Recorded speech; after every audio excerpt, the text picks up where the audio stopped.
Frères et sœurs, que la paix et la grâce de notre Seigneur et Sauveur Jésus-Christ soient avec vous.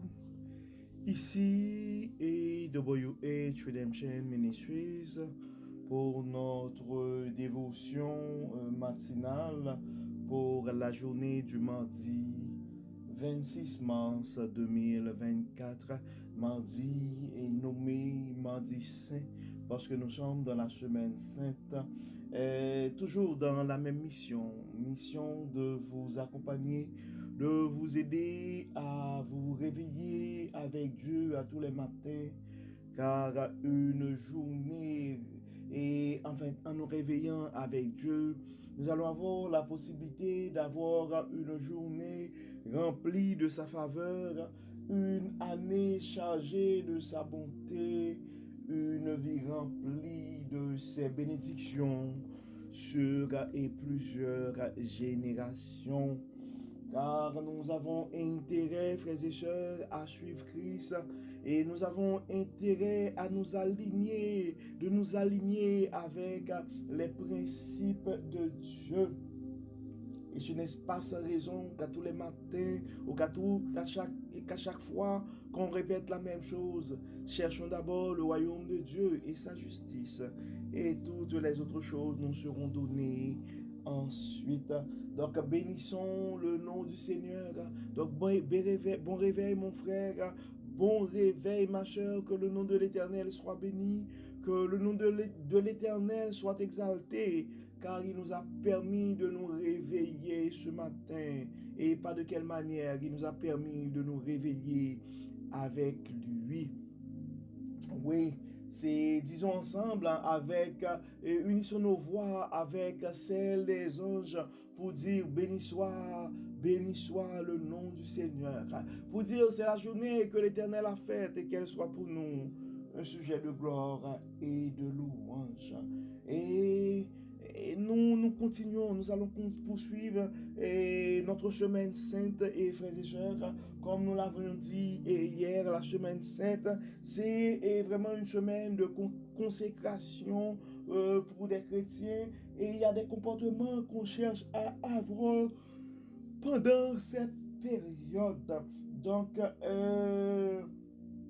en fait, l'invitation nous est faite et de marcher dans les pas de Jésus pendant cette période.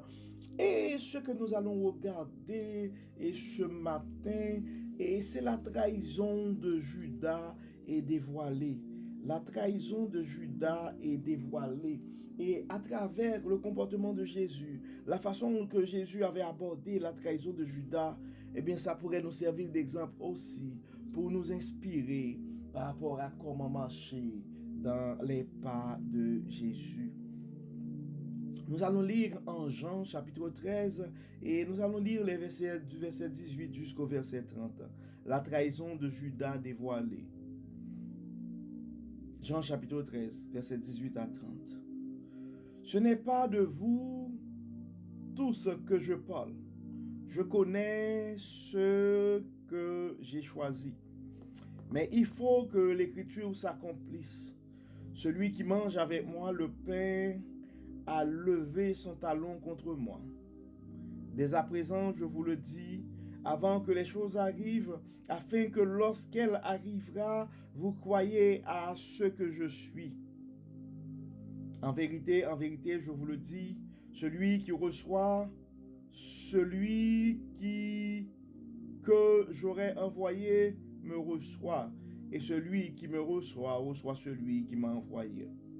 Et en ainsi parlé, Jésus fut troublé en son esprit et il dit expressément, en vérité, je vous le dis, l'un de vous me livrera. Les disciples se regardaient les uns les autres, ne sachant de qui ils parlaient.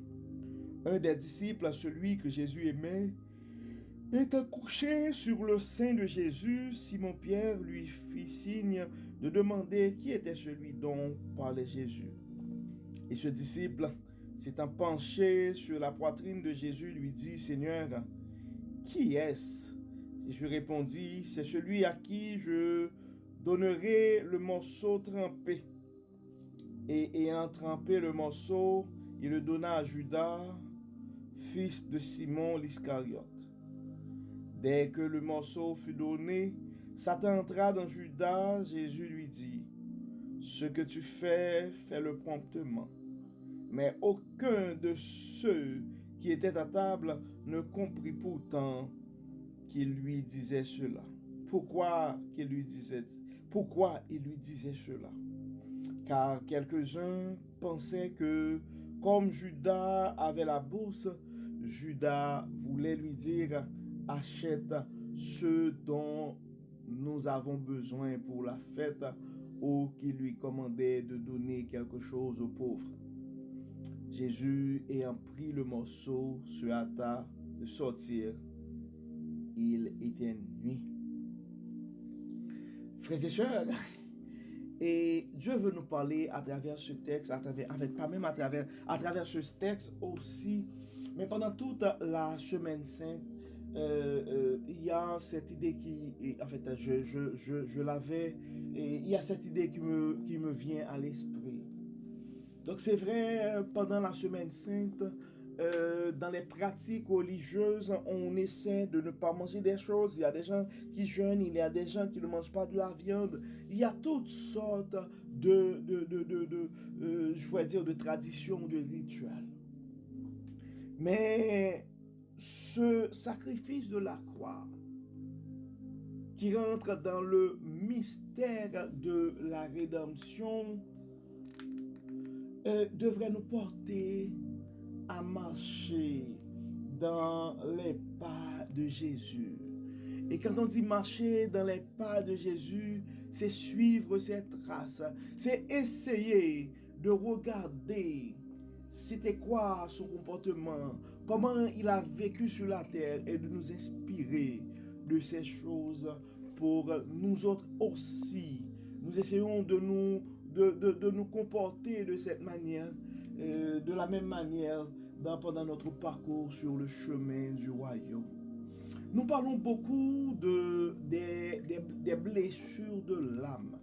Et l'une des blessures de l'âme, c'est la trahison. Et on s'attend que de plus en plus, quand un ami nous a trahis, quand on subit la trahison, nous avons du mal à continuer notre parcours sur le chemin du royaume. Nous vivons mal, particulièrement la trahison. Et c'est quelque chose qui c'est difficile à digérer. Et on voit que la trahison, c'était pas facile pour Jésus-Christ non plus. Ça dit dans le verset 31, ayant ainsi parlé, Jésus fut troublé en son esprit. Et il dit expressément, en vérité, je vous le dis, l'un de vous me livrera. Si on regarde les parcours de Jésus avec ses disciples, les parcours de Jésus avec les miracles qu'il a opérés, des guérisons et tout ce qui a été fait, mais on voit, en dépit de tout, parmi les disciples, Jésus a été trahi et livré. Nous parlons de marcher dans les pas de Jésus par rapport à la trahison de Judas qui a été annoncée. Donc, nous pensons que c'est un texte qui pourrait nous aider à mieux vivre, mieux digérer, mieux nous comporter face à des trahisons.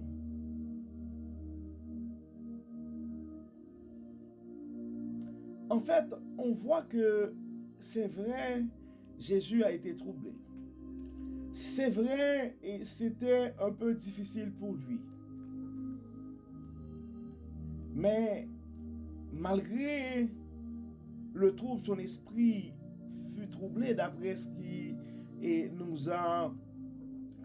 a été relaté dans le texte, dans le verset 21 de Jean 13. Mais on voit que Jésus, en dépit de tout, il avait gardé son calme.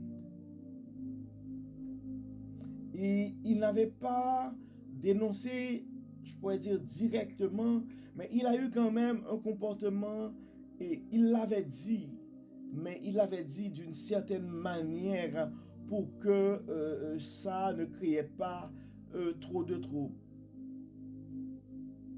Donc c'est pourquoi les disciples, dans la façon que Jésus l'avait dit, et donc ils pensaient à autre chose.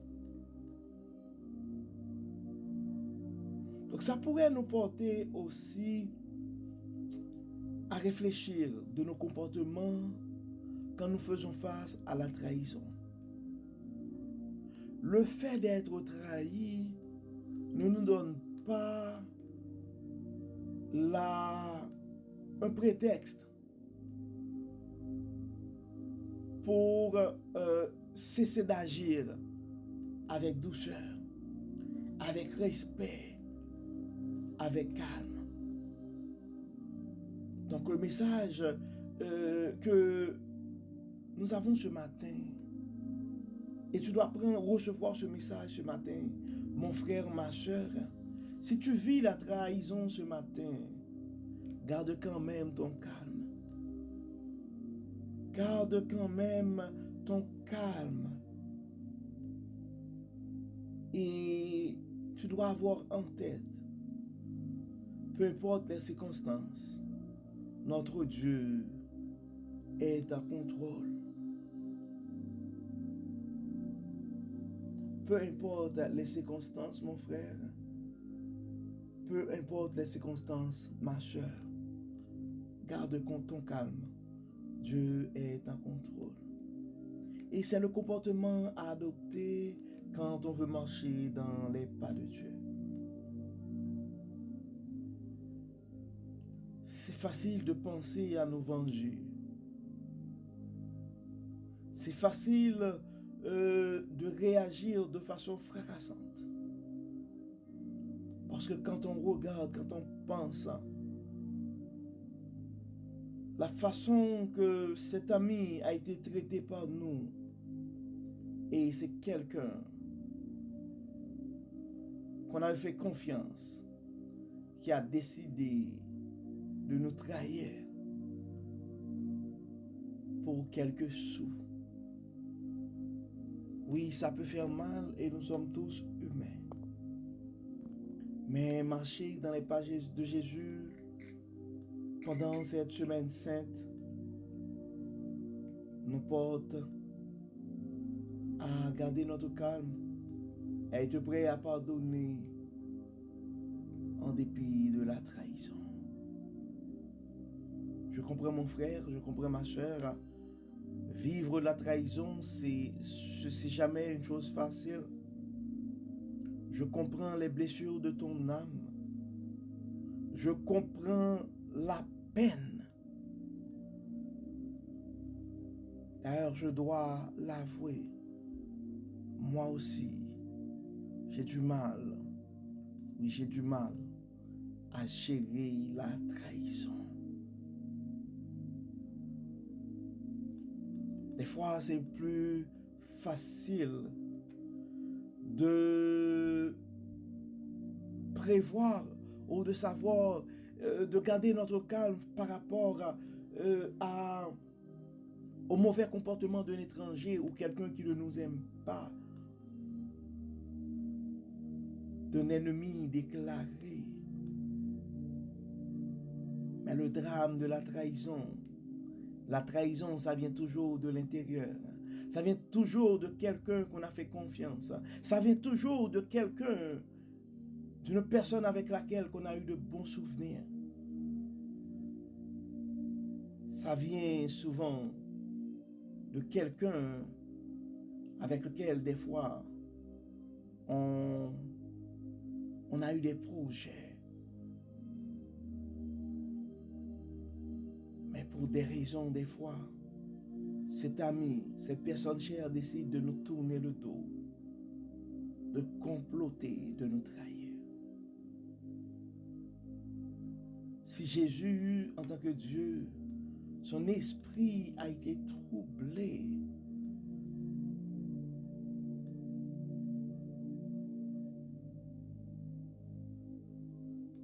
Eh bien, nous autres aussi, face à la trahison, nous pouvons nous sentir dévastés. Nous pouvons être en colère, angoissés, frustrés. Mais le message de Dieu à toi ce matin, mon frère, pour ma soeur, pour cette semaine sainte, donc Dieu nous invite à suivre ses traces, à marcher dans ses pas et à garder notre calme face à la trahison, face à l'abus, face à l'injustice. Comme d'habitude, frères et sœurs, nous allons faire la même chose. Nous allons prier ce matin. Nous allons prier pour nos frères et sœurs qui ont été trahis. Nous allons prier aussi pour des frères et sœurs qui n'ont pas été trahis, mais qui ont trahi un ami, qui ont trahi un proche et qui est en train de vivre avec une grande culpabilité. La beauté de cette semaine sainte, on commémore la mort de Jésus-Christ qui donne à chacun de nous aussi la possibilité d'avoir le pardon pour nos péchés, le pardon pour nos trahisons. Donc nous allons faire une prière à double volet ce matin. Nous allons prier pour les gens qui ont été trahis, pour Dieu les donne la possibilité de pouvoir garder leur calme et de pardonner.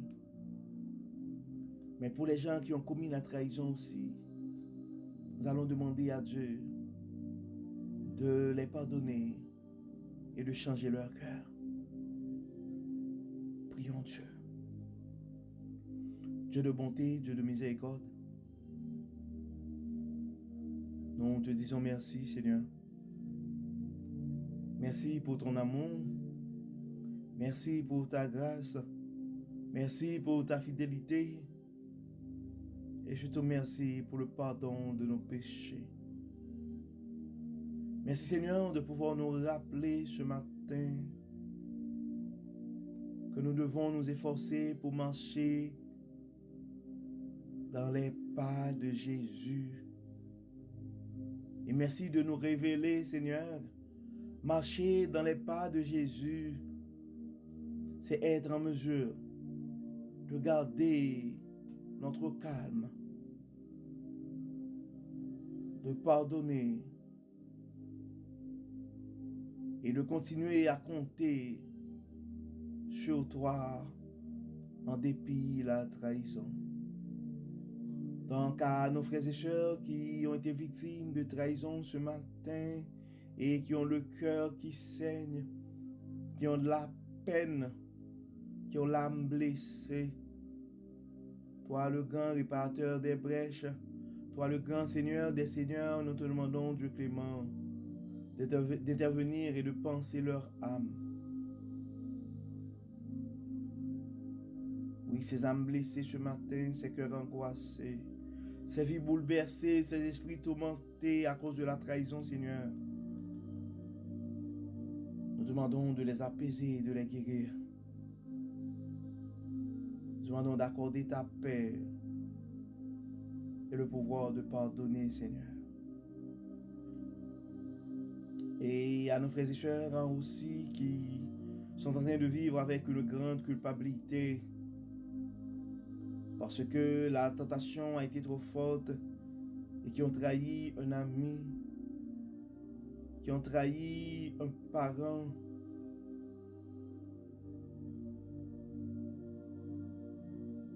qui ont trahi un être cher.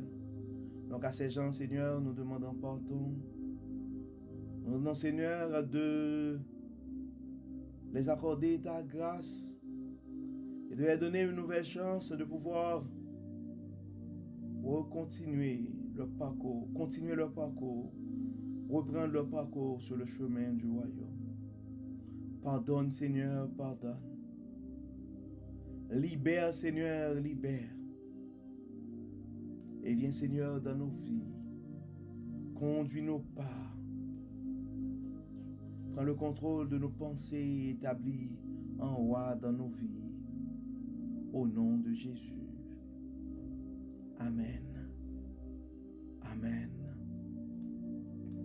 Frères et sœurs, nous arrivons au terme de notre dévotion matinale pour ce mardi 25 mars 2024, mardi communément appelé mardi saint.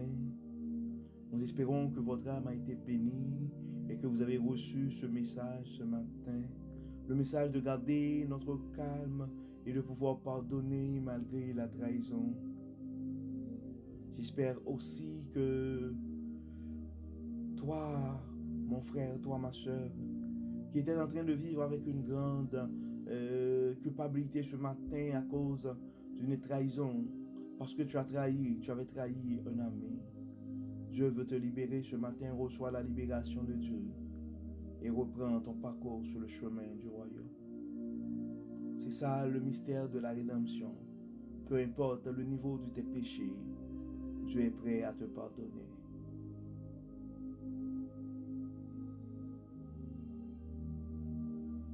Pardonnons ceux qui nous ont offensés et faisons notre mea culpa aussi quand nous offensons aux autres. Demandons pardon à Dieu et aux gens auxquels nous avons fait du tort ou trahi. Que le Seigneur nous bénisse, que le Seigneur nous protège, qu'il nous pardonne et qu'il nous accorde sa grâce de pouvoir pardonner. Au nom de Jésus. Amen. Amen. N'oublions pas de partager, frères et sœurs, ce message, cette publication à un frère ou à une sœur. Parce qu'il y a un d'entre nous qui a besoin de recevoir ce message de pardon, ce message de pouvoir garder son calme malgré la trahison. C'est pas facile de le faire tout seul, mais avec l'aide du Saint-Esprit, nous pouvons y arriver. Encore une fois, que le Seigneur nous garde, que le Seigneur nous protège, qu'il nous accorde sa grâce et nous pardonne. Encore une fois, bon mardi, sous le regard du Dieu Tout-Puissant. Et on se donne rendez-vous demain mercredi pour notre dévotion matinale, pour le mercredi saint, mercredi 26 mars 2024. Encore une fois, que le Seigneur nous bénisse, que le Seigneur nous protège et qu'il nous accorde sa grâce.